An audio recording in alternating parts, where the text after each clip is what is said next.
Well, good morning, Pushkino. Доброе утро, Pushkino. The best city in the world. Лучший город мира. Hello, everybody. It's me, Alex. Всем привет, я Алекс.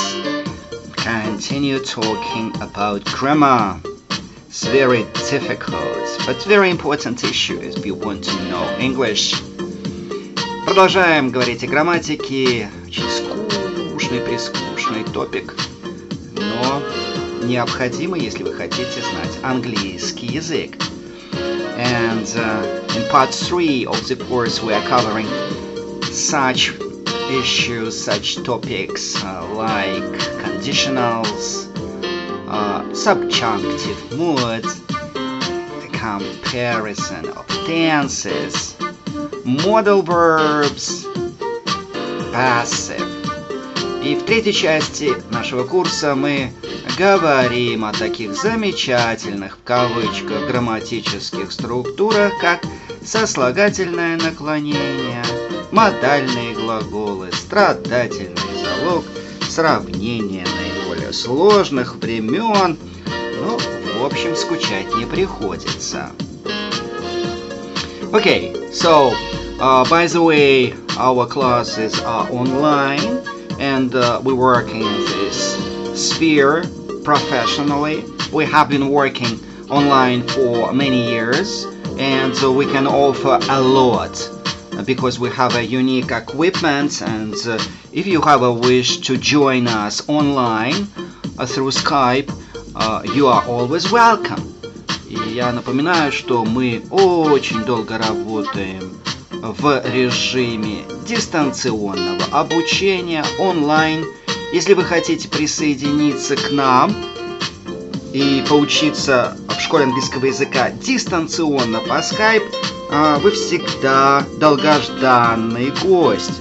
Пожалуйста, связывайтесь, и мы будем с вами работать по Skype профессионально, потому что у нас большой опыт и у нас хорошая аппаратура. И в этом вы, наверное, можете убедиться, слушая эти уроки. Well, so let's get started. We continue talking about modals, modal verbs.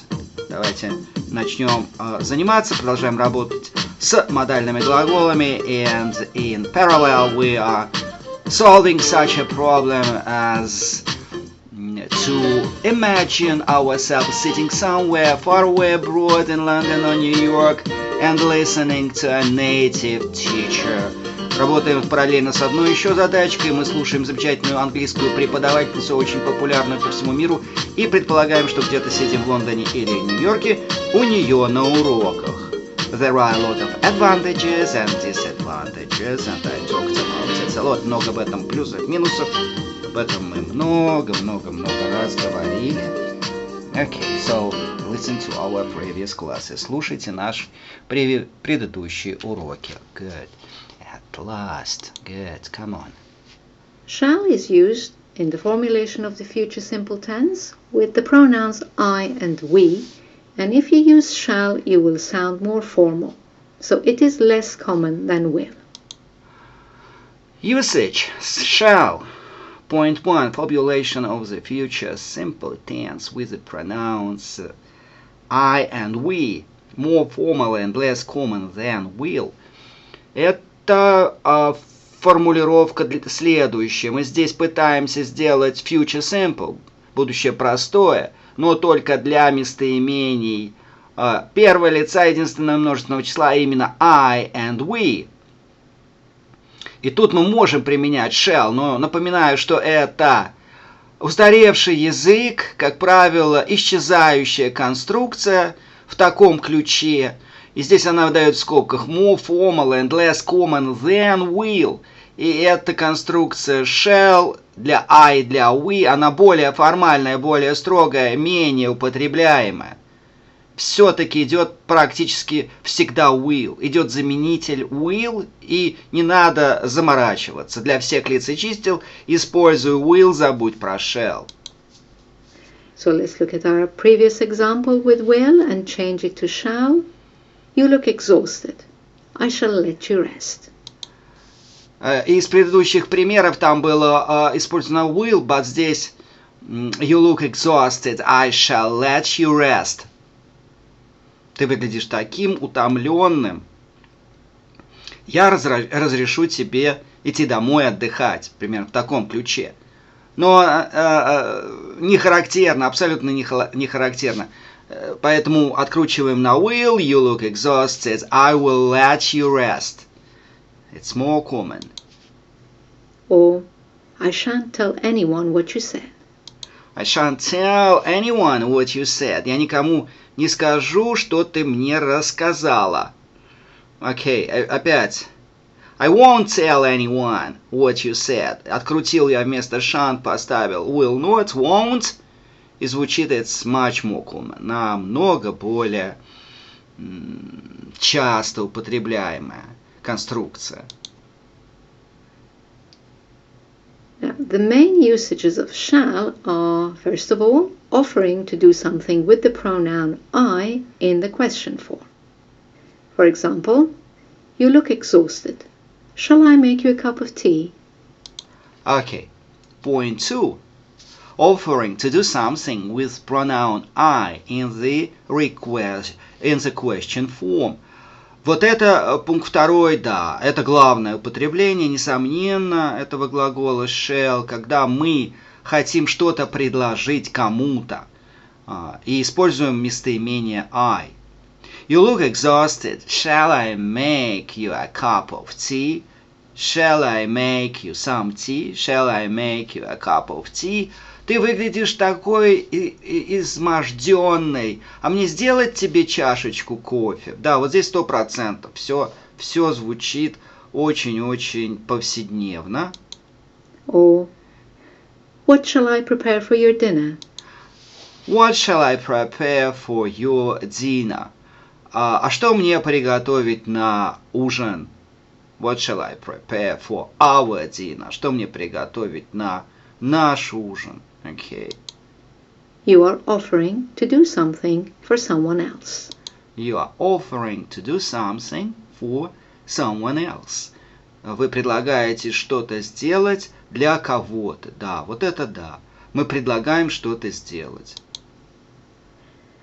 And secondly, making a suggestion or asking for a suggestion with the pronoun we also in the question form. For example, it's too hot indoors. Shall we sit outside? Point 3. Making a suggestion or asking for a suggestion with the pronoun we in the question form. Очень-очень часто встречающаяся конструкция, когда мы даем совет или спрашиваем совет и используем множественное число we. И это все звучит в вопросе следующим образом. It's too hot indoors. Shall we sit outside? Слишком жарко здесь, в доме. Может быть, сядем снаружи, на улице? Мы в данном случае asking for a suggestion. Спрашиваем совета. Очень часто звучащая форма. Or, how shall we go about resolving this issue? How shall we go about resolving this issue? How shall we go about resolving this issue?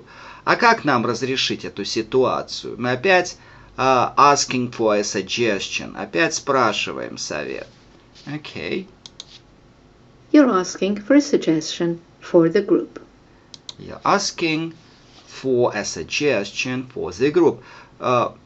Вы спрашиваете совета как бы у группы, потому что вы звучит, как нам. То есть несколько человек сидит, или, по крайней мере, еще один, кроме вас, и вы спрашиваете, а как нам разрешить эту ситуацию?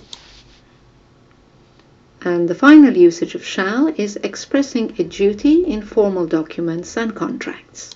Point 4. Expressing a duty in formal documents and contracts. Да, вот этот пункт тоже работает, но это настолько формальный пункт, это формальная документация в договорах, в контрактах. Формальный, английский, лоерский, язык, то есть язык, присущий правовой сфере деятельности, сфере документов. Вот формальный язык, это тоже самое и в русском встречается, когда вы идете к юристу для составления контракта. Там совершенно другой русский язык, хотя там русские слова, но там формулировки совершенно другие. Они определяют стиль лоерский, документации, юридический стиль документов. For example, the borrower shall pay the installments in arrears. The borrower shall pay the installments in arrears. The borrower shall pay the installments in arrears. Ну, примерно что-то, знаете, такая банковская ситуация, банковский документ какой-то. Потому что идет installments in arrears, это рассрочка. И примерно так, здесь контекста нет, но примерно заниматель должен уплачивать рассрочку, обязан уплачивать рассрочку. Okay, good, very nice. That brings us to our last modal verb, which is would. All right, wonderful job. Thank you very much for being with me today. Well, and you know, the same story. I wouldn't like to make my classes long. I wouldn't you to become exhausted and bored, and I don't want you to lose interest. Не хочу делать классы длинные, не хочу, чтобы вы потеряли интерес, не хочу, чтобы звучало скучно. And so I'm saying goodbye, and I wish you all the best. See you again and again at the School of English in Pushkino. Bye-bye, Alex.